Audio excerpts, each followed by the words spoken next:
Привет, я Иван, мне 27 лет, и я учитель физики. Как я пришел в эту профессию, это отдельная большая история. Инженер сотовой связи, который стал учителем. При этом в школьные годы я не помню ни одной мысли, когда я думал об учительской профессии. И оказывается, вот так и происходит иногда, что не человек выбирает профессию, а профессия выбирает человека. Первое время все учителя и многие ученики считали и часто подмечали: «Ой, ты так похож на ученика», и даже некоторые думали, что я новенький в каком-то классе. И мне реально пришлось отстаивать свои границы, то есть говорить: вот так со мной нельзя, а вот так со мной можно. Я такой же взрослый человек и требую к себе соответствующего отношения.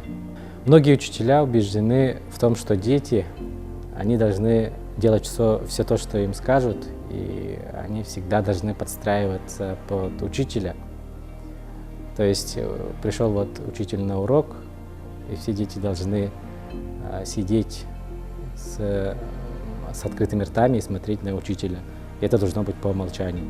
Но я думаю, учитель сам должен всегда стараться быть в теме с ребятами и подстраиваться под них. Я думаю, это то, что меня отличает. То есть я, конечно, стараюсь всегда соблюдать какие-то рамки, границы, и все-таки не играть же с ребятами лучшего друга.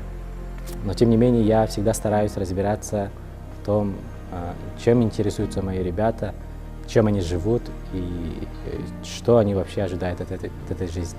Есть такое популярное мнение, что педагог — это тот человек, который готовит детей ко взрослой жизни, но мы часто забываем, что дети сейчас живут, радуются, грустят, и они сейчас должны быть счастливы.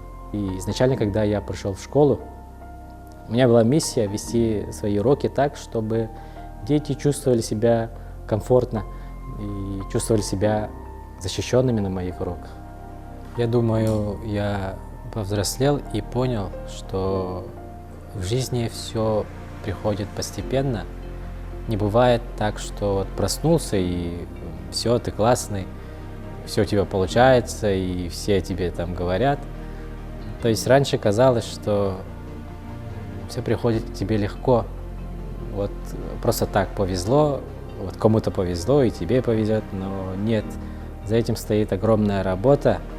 Если разобраться и если кайфануть от этой работы, от процесса, то все получится.